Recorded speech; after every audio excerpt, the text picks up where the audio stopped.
As school districts begin to consider their next budget, dark fiscal and economic clouds loom on the horizon. In a recent Education Week report, the author projects that the COVID-19 pandemic will force almost half of the nation's 13,000 school districts to make the deepest spending cuts in a generation. As you know, this is not the first time education funds were sliced by the state and federal governments. By realizing this, school officials must develop a rational approach to cut school budgets without receiving backlash from school board members, administrators, staff, and the community. This presentation reveals 3 different approaches to accomplish this challenging work. Every school board must implement a balanced budget without deficits. While some districts have sufficient reserve balances to offset the revenue downturn, many other districts do not have that luxury. Therefore, a close scrutiny of the upcoming budget is vital. Besides a faltering economy and declining revenues, administrative issues that cause a district's fiscal distress are a governance crisis, staff discord, interagency disharmony, failure to recognize budget problems due to pitiful personnel and payroll data collection, and a lack of fiscal monitoring. Financial issues that cause a budget shortfall include unsustainable collective bargaining agreements with a salary and benefit percentage above 85% of the total budget. Another issue is employee salaries and district line item expenditure percentage increases higher than the local and state and federal revenue growth. Faulty forecasting as a result of the unfound attendance area and flawed revenue, expenditure, and cash flow projections also create fiscal troubles. Through research, 3 budget reduction strategies emerged: the Budget Committee Plan, the Cristofaro Reduction Plan, the Zero-Based Curriculum Plan. Now let's look at each of these in more detail.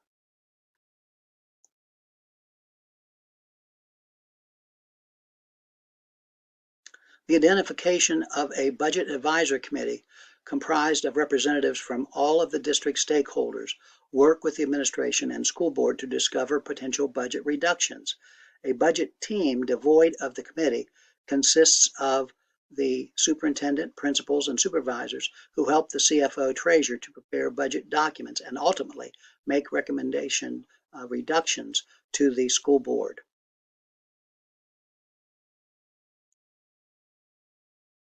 With the Budget Committee plan, the second step to identify the issues and discuss how the budget cuts will ultimately be communicated to the stakeholders.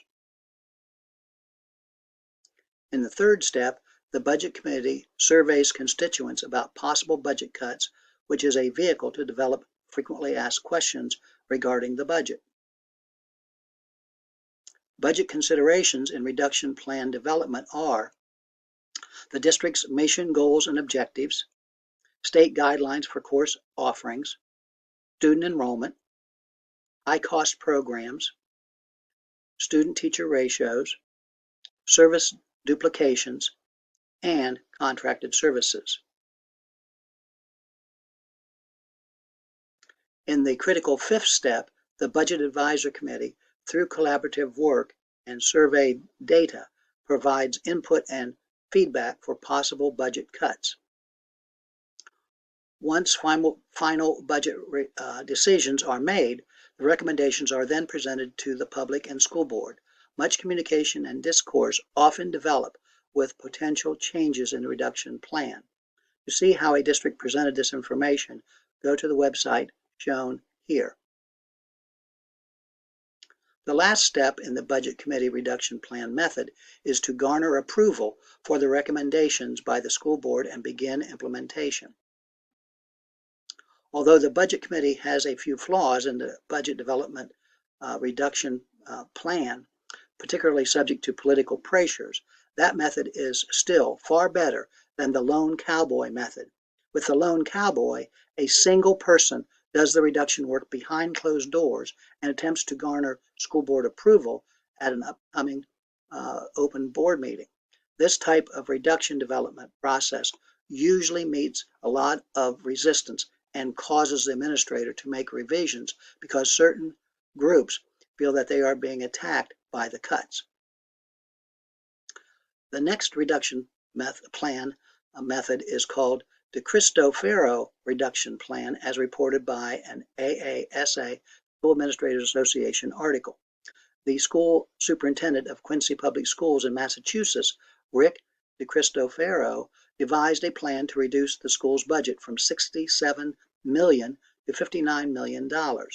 Like many school districts today, the Quincy School Board and superintendent in fiscal year 2003 faced an $8 million budget deficit due to a faltering economy, decreasing state basic aid, reduced federal funding, and declining local property tax revenue. While devising the reduction plan, Cristofaro listened to school board members, administrators, and the community, but he made the final decisions. As noted, this reduction plan decision-making process was contributory in preparation rather than participatory. With specific priorities and unwavering values, the Quincy Public School Board made the necessary cuts. Years later, as the economy improved, the Quincy Public School regained fiscal solvency. Your district may not face the huge deficit that Quincy Public School faced, but we realize that financial shortfalls will appear soon for districts. The Cristofaro reduction plan protects spending that is close to students. So how was the Cristofaro reduction plan actually implemented? According to the article on the AASA, the Superintendent's Association website, entitled Budget Cutting Without Rancor, the reduction plan process began with an identification of the deficit through document research. Step 2 organizes the budget by possible reduction areas, such as expenses, non-academic and academic, subsidized services, support services, academic programs, and classroom teachers. In step 3, a ring represented an area of possible reduction described in step 2. The closeness of each ring to the target center, the students, symbolized areas of possible reduction. Using the target, the Quincy School Board and superintendent declared what mattered most to them: student learning. The target and priorities created a focus for meetings, hearings, and deliberations. In step 4, projected savings were identified by budget reduction areas.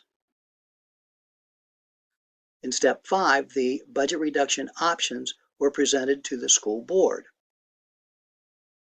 Step 6 was the final review of reduction options with administrators. Step 7 recommended the reduction options to the school board, and Step 8 implemented the reduction plan after approval.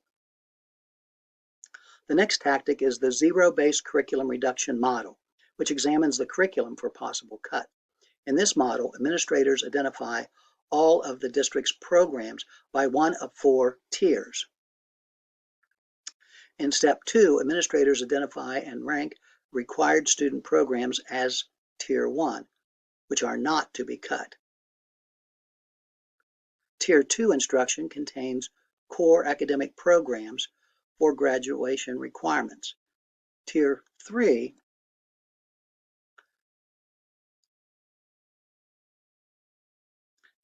classifies elective and support programs which are subject to reduction.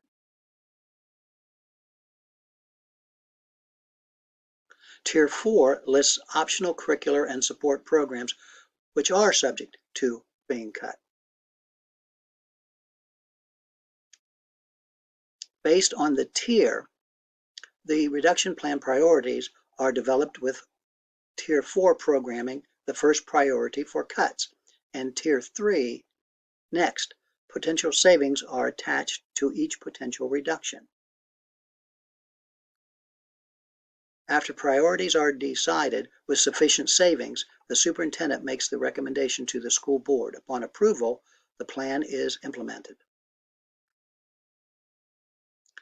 There are a number of common steps in each of these cost reduction plan processes. To accomplish the financial balancing feat, school districts should utilize fiscal tools, such as a quality fiscal financial forecast and a current budget. Each of these tools must be closely examined to conduct a deep district fiscal analysis that inspects revenue, expenditures, and cash flow. Very early in the reduction process, a budget timeline must be devised with all necessary steps included.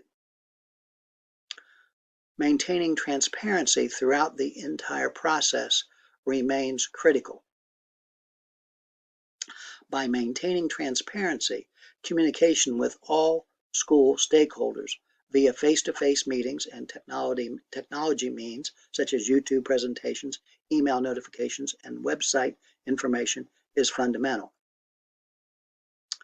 Presenting the guiding principles behind the reduction is meaningful. The board, superintendent, and other administration must listen intently to the community throughout the process. As this presentation concludes, consider how you will conduct a district reduction plan when necessary. Consider the common steps found in each of the 3 reduction models, as those are important considerations for any district cost reduction plan. This concludes the presentation on the various approaches for a school district to cut costs in light of budget cutbacks.